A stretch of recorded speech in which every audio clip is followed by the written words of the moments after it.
अस्सलाम वालेकुम वरहमतुल्लाहि वबरकातुहू। मैं शेख रियाज़ एक बार फिर आपके साथ जुड़ा हूँ। मैं बताऊँ आपको मुहर्रम नया साल जो इस्लामी साल शुरू हो चुका है। मैं दिल की गहराइयों से सब तमाम अहले सुन्नत वल जमात को इसकी मुबारकबाद पेश करता हूँ।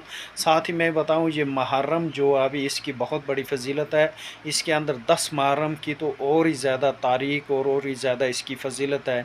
मैं बताऊँ आपको ये इस्लामी साल का कैलेंडर जब इसका आगाज़ हुआ था तब दौर खिलाफत हज़रत उमर फ़ारूक रज़ी अल्लाह ताला अन्हो का दौर था।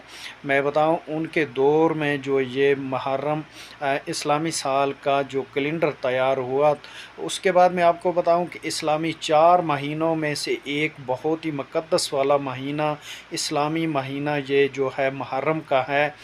ये वो महीना है जिसमें मैं बताऊँ कि अरब के अंदर जahलियत और कत्ल व गारत और बहुत ज़्यादा मैं बताऊँ आपको जahलियत का दौर था, जंगें थी और कत्ल गैरत थी। इस महीने का आगाज़ जब उमर फ़ारूक रज़ी अल्लाह ताला अन्हु ने बहिजरत मदीना से हुआ था। इस महीने का 10वां अशूरा जो है उसकी बहुत सारी फ़जीलत है। मैं आपको बताऊँ 10 अशूरा जो है 10 मुहर्रम जो है उसके अंदर बहुत सारी कुर्बानियाँ और बहुत सारे निजात का जो है ताजपोशी भी मिली हुई है।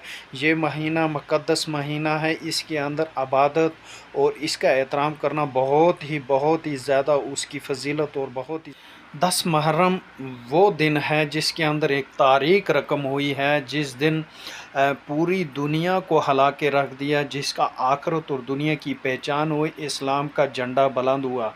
मैं बताऊँ 10 मुहर्रम वो दिन है जिस दिन क़यामत भी नाज़िल होगी, दुनिया का ख़ात्मा होगा। 10 मुहर्रम वो दिन है जिस दिन मूसा अलैहिस्सलाम को फ़िरौन के लश्कर से निजात मिली, फ़िरौन से निजात मिली। 10 मुहर्रम का वो दिन है जिस दिन इब्राहीम अलैहिस्सलाम को निजात मिली नमरूद से, और 10 मुहर्रम का वो दिन है यूनुस अलैहिस्सलाम को मछली की पेट से पनाह मिली, और 10 मुहर्रम वो दिन है जिस दिन आदम अलैहिस्सलाम की तौबा भी कबूल हुई, उन्हें जन्नत में दोबारा दाखिल किया गया। और 10 ही मुहर्रम